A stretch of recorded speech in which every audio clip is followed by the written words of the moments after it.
अस्सलाम वालेकुम viewers, herbalist Mohammad फ़याद आपकी खिदमत में हाजिर है।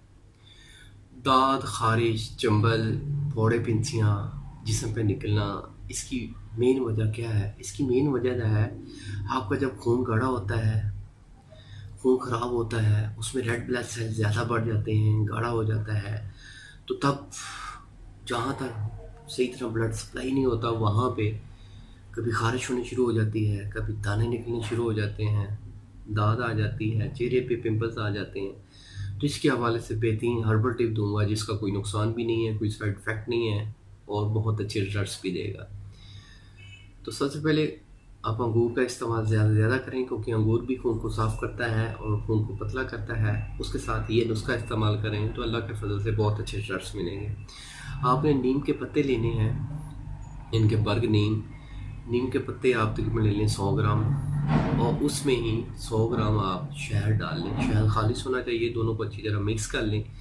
ये आपने 1 चम्मच, क्योंकि मैं आपको बताना भूल गया कि जो ये नीम के पत्ते हैं, इनका आपने सफूफ कर लेना है, मतलब कि इसको रगड़ लेना है। रगड़ के ग्राइंड करके इसका पाउडर बन जाएगा, उस पाउडर को आपने शहद में मिलाना है, तो ये मिक्स हो जाएगा। तो ये आपने 1 चम्मच आपने सुबह-सुबह खाली पेट लेना है, और दोपहर के बाद 1 चम्मच लेना है खाली पेट। मतलब दोपहर का खाना खाने के 1 घंटे बाद आप लेंगे तो तकरीबन वो खाली पेट ही होता है।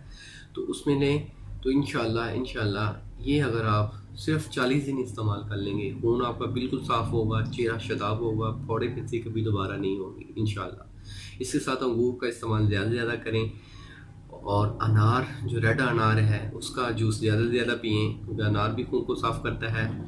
कोई आपको एलोपैथिक मेडिसिन लेने की ज़रूरत नहीं है, आप ये तरीका आज़माएँ, बहुत अच्छे रिजल्ट्स मिलेंगे।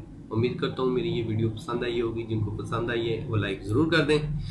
इसके साथ मैं और भी बता दूँ, इसके साथ परहेज़ क्या है। इसके साथ हाँ, तुर्श और खट्टी चीज़ों से आपने परहेज़ करना है, ठंडी चीज़ें कोई नहीं खानी, जिनका ठंडा मिजाज है। सब्जियों का इस्तेमाल ज़्यादा करें, गोश्त आपने बिल्कुल नहीं खाना इसको, उसके दौरान 40 दिन आप ये इस्तेमाल करते हैं, गोश्त नहीं खाना आपने, गर्म कुछ चीज़ों से परहेज़ करना है, और नमक का इस्तेमाल बिल्कुल छोड़ दें। नमक और तेज़ मिर्च का इस्तेमाल बिल्कुल छोड़ दें, तो इंशाल्लाह बहुत अच्छे रिजल्ट्स मिलेंगे। मिलेंगे एक नेक्स्ट वीडियो में। अल्लाह आपका अमीन नासिर हो। शुक्रिया, जज़ाकल्लाह, अल्लाह हाफ़िज़।